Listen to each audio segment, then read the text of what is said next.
Welcome to Season 4 of Inside Athletics, brought to you by the IAAF. I'm your host, Atto Bolden. Now, in Season 3, I thought we had some of our very best guests. It was a season that included Usain Bolt, Frankie Fredericks, Michael Johnson, just to name a few. So, in trying to better that in 2016, the Olympic year, we're starting off this season with one of the very best. Angelo Taylor of the United States has 2 Olympic gold medals already in the 400-meter hurdles. In Rio this year, he'll be trying to go for number 3. He also has world-class 400-meter speed. Here's my conversation with the USA's Angelo Taylor. Angelo, welcome to the show. Glad to have you on. Welcome to Atlanta. Thank you. The first question I have for you is something I've been wanting to ask you for a couple years. If 46.78, the world record in your event, survived, and you have 44.05 speed, how is anybody else going to break it? Man, that's a great question. I don't know, man. I guess it would take somebody like me coaching them, Yeah. To break that record. But it's a very tough record. Something I thought I should have achieved. Right. But with all the injuries that I had, it was tough. I feel like I missed my window of breaking that record. But I think it's definitely breakable. Now, how is it that you have 2 Olympic gold medals and not a single 400-meter hurdle world championship medal? What happened to you in the world championship years? Man, bad luck. Really? Oh, man. Because there's more world championships than Olympics. Did you just get up so much for the Olympics? I mean, growing up, when I was growing up, that was the biggest stage. Right. The Olympic Games. Yeah. And that was always my goal. That's what I look forward to. And it just so happened during the World Championships, I would just always have something going on. Right. Every World Championship, it was something going on with me. Except for my very first one in 1999, I was just a rookie. Man. You were just young, yeah. Just made some rookie mistakes and didn't get out of the first round. But every year after that, it was something going on. I think 2001. I got a sinus infection right before it. My equilibrium was off. And as far as hurdling, it's tough to do that. Yeah. 2003, I pulled my groin. 2005, I had stress fractures in my shins. 2007, I ran the open 400. That's right, I remember that. Now, you're one of 3 men that have 2 Olympic gold medals in those 400 hurdles, but with those 8 years apart. Yours are 2000, 2008. We have Felix Sanchez from Dominican Republic, 04 and 12, and of course Edwin, 76, 84. What is it about that event where you can get gold medals in the Olympics 8 years apart?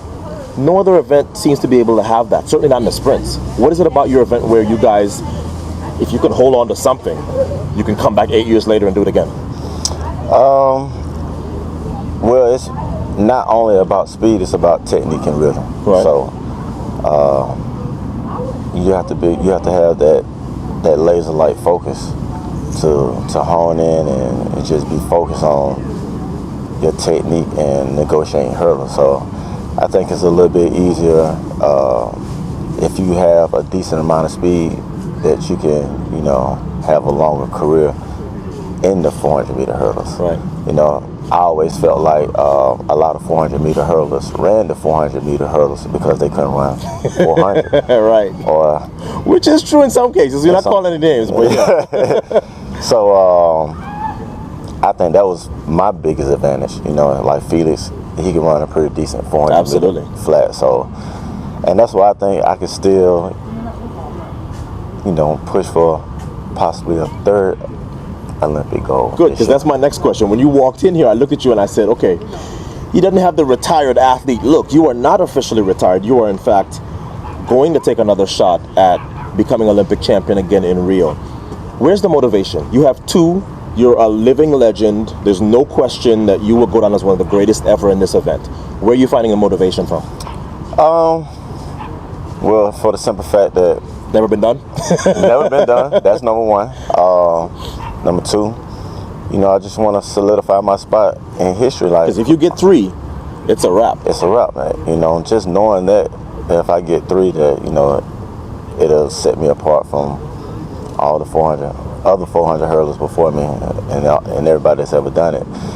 And and me not even having a world championship. I think that's one of the biggest disappointments in my career, not getting that world championship title. So that's my motivation. And then just having my kids right there, pushing me along. Right. And, they was able to, see me in the 2012 Olympics, and I didn't do so well, but they still believe in me. My family, everybody believes in me, and I feel pretty good. Actually, feel pretty good. So they saw their father win a silver medal, though. I mean, that's not nothing.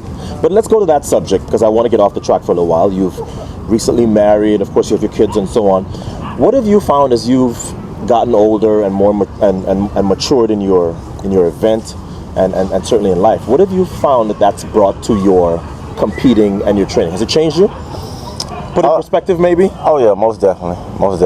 Just realizing what I have, what I've been blessed for to do. Yeah. In this sport, to look at myself different, seeing my kids and seeing myself in them, seeing how a role model I want to be for them, it's definitely changed me. Just taking the sport and just realizing, how much of an impact I can make in the sport. And it's been my motivation, and just to keep pushing forward, because I definitely want to be a role model for them, just to show them,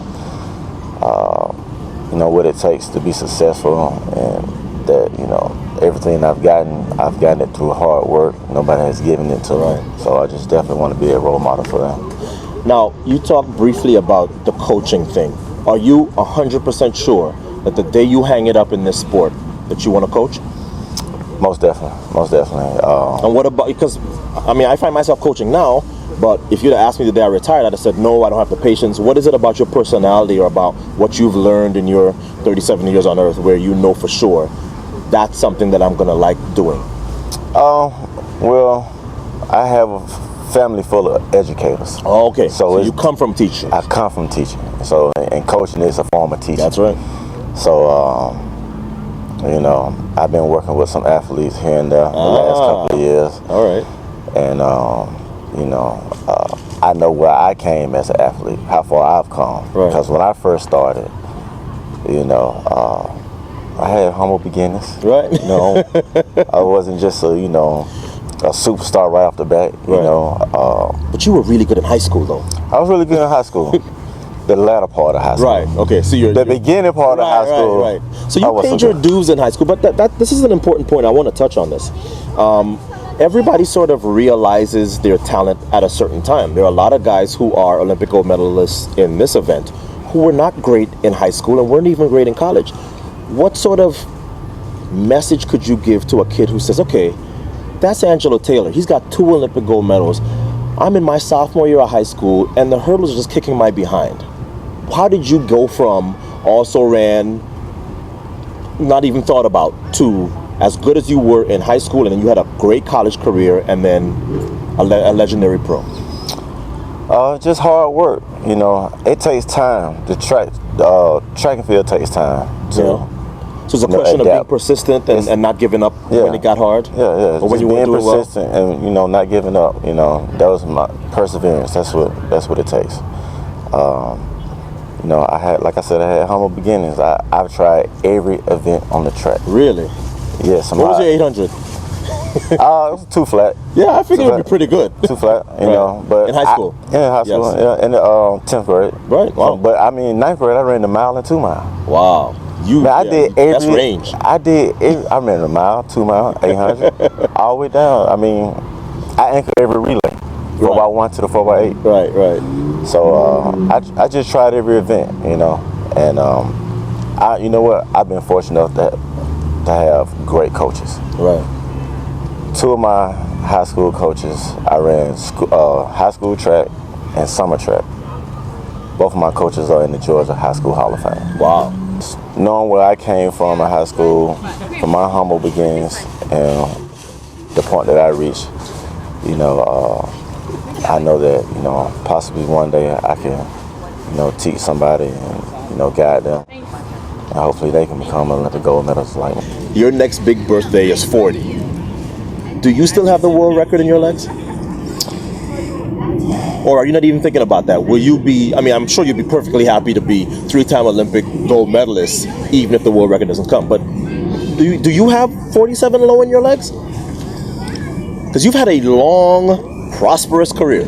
I still got something left in me. You know, Some of those injury years might have helped you now. yeah, some of the injuries I think did Gave you help some me. time off. Gave me some time off. Gave me some time to recover. So it saved me a little bit. But I trained last year, but with my training partner Chris Brown, he opened up at 44. That's right. 7. Bahamas represent. Yeah. So that was because I was out there pushing him every day. Now we know why. Because Chris did have a great year. And last year. then I got injured. So he kind of It affected you and him. It affected me and him. Yeah. So you know, we training again together this year, and you know, gonna be smart about our training. So you know, I definitely think it's doable. Just really got to focus on my race plan. You know, I think I had to change it up a little bit. I got some things I'm experimenting on, and I definitely think 47 low is still in my legs. I mean, I think that's what it's gonna take to win. It's good to see you. I wish you all the best, man. I hope you get that third one in Rio, man. All right, man. All the best. Thanks so much. All right. All right.